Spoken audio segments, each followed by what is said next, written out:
దివిసీమలో rowdy రాజ్యం ఏలుతుంటే చూస్తూ ఊరుకోమని Janasena party రాష్ట్ర కార్యదర్శి మండలి రాజేష్ తెలిపారు. అవనిగడ్డలో జనసేన టీడీపీ తలపెట్టిన బంద్ విజయవంతం కావడంతో పోలీసులతో జనసేన నేతలను అరెస్టు చేయించారని మండిపడ్డారు. అవనిగడ్డ ఎమ్మెల్యే వీధి రౌడీలా వ్యవహరిస్తున్నారని అన్నారు. సీఎం ఇచ్చిన హామీలను గాలికి వదిలేశారని మండిపడ్డారు. హామీల గురించి అడగడానికి వచ్చిన జనసేన టీడీపీ శ్రేణులను అసభ్య పదజాలంతో దూషించారని, కర్రలతో కొట్టి గాయపరిచారని అన్నారు. సీఎం హామీ ఇచ్చి ఏడాది గడిచినా ఒక్క పని కూడా జరగలేదని తెలిపారు. రాబోయే ఎన్నికల్లో వైసీపీకి ప్రజలు తగిన గుణపాఠం చెప్పాలని పిలుపునిచ్చారు.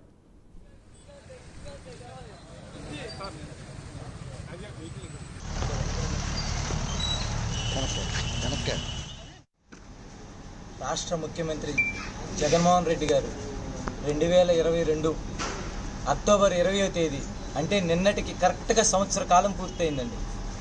సంవత్సర కాలం క్రితం అవనగడ్డకు విచ్చేసి బహిరంగ సభలో వేల మంది సమక్షంలో అవనగడ్డ శాసనసభ్యులు రమేష్ అన్న అడిగిన విధంగా నిధులు 100 కోట్ల వరకే మంజూరు చేస్తున్నాను, అవనగడ్డ కోడూరు రోడ్డు కోసము, కృష్ణా కరకట్ట మరమ్మతుల కోసము, అవనగడ్డలో సీసీ డ్రైన్ల కోసము, డంపింగ్ యార్డు మార్పు కోసము, అదేవిధంగా హాస్పిటల్లో డయాలసిస్ సెంటర్ కొత్తగా ఏర్పాటు చేయడం కోసం, ఎట్లంక గ్రామానికి వంతెన నిర్మాణం కోసం అని చెప్పి సుమారుగా 100 కోట్ల రూపాయల వరకు నిధులు మంజూరు చేస్తున్నానని చెప్పి ప్రజలందరి సమక్షంలో మాటిచ్చి వెళ్ళినటువంటి సందర్భం ఒక సంవత్సరం పూర్తయిన సందర్భంగా ఈ నిన్నటి వరకు కూడా ఒక్క రూపాయి కూడా నిధులు మంజూరు కాని వైనాన్ని ప్రజలకు తెలియజేసే ఉద్దేశంతో మరియు సంవత్సరం పూర్తయినప్పటికీ సీఎం గారి నుంచి ఆ నిధులు తీసుకురావడంలో హామీ ఇప్పించినటువంటి స్థానిక శాసనసభ్యులు సీఎం గారి నుంచి ఆ నిధులు తీసుకురావడంలో వైఫల్యం చెందారనేటటువంటి ఉద్దేశంతో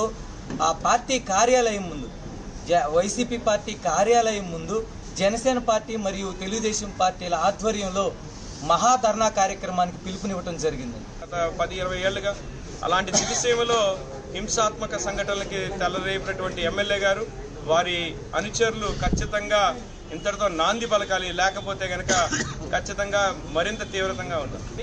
దాని గురించి ఎలా ప్రొసీడ్ అయితే బాగుంటుందో మరి చేస్తాం. ఇవాటి వరకు మరి వాళ్ళు చేసినటువంటి దారుణాలు మామూలు దారుణాలు కాదు. ఈ ప్రజాస్వామ్యంలో ఏ దేశంలోనూ ఏ రాష్ట్రంలోనూ చూడనటువంటి హింసాత్మక సంఘటనలు ఇక్కడ జరిగినాయి. మరి నిన్న చూసాం, మా ఆడపడుచు కాలుకి దెబ్బ కూడా తగిలింది. మరి కర్రతో అలా చేయడం ఎంత అన్యాయం. భారతదేశంలో ఎక్కడా జరిగినటువంటి విధంగా ఇక్కడ అవనగడ్డలో జరగడం చాలా బాధాకరంగా ఉంది. మనం చూసాం, నిన్న ఇవాళ పోలీసులు మరి మితిమీరి ప్రవర్తిస్తున్నటువంటి సంఘటనలు. స్థానిక ఎమ్మెల్యే గారు మరి చిల్లర రౌడీ కంటే దారుణంగా మరి రోడ్డు మీదకి వచ్చి కర్రలు పట్టుకుని వచ్చినటువంటి సంఘటనలు చూసాం. ఈరోజు పొద్దున్న మరి శేషబాబు గారిని అరెస్ట్ చేయడం జరిగింది. మరి వారికి సంఘీభావం తెలపడానికి ఇక్కడికి వస్తే ఇక్కడ అందరినీ అరెస్ట్ చేయడం జరిగింది. అవనిగడ్డ నియోజకవర్గంలో నిన్న జరిగినటువంటి ఘటన చాలా దారుణం, చాలా అవమానకరంగా ఉంది. అలాగే అక్కడ జరిగినటువంటి పరిణామాలన్నీ చూసుకున్నట్లయితే కనుక నిన్న ఇక్కడ ఉన్నటువంటి శాసనసభ్యుడు, అతని యొక్క అనుచరులు, వాళ్ళు సృష్టించినటువంటి వీరంగం ఒక వీధి రౌడీల్లాగా ప్రవర్తించినటువంటి తీరు చాలా హేయమైన చర్య. ఇది జనసేన పార్టీ తరపు నుంచి తీవ్రంగా మేము ఖండిస్తున్నాం.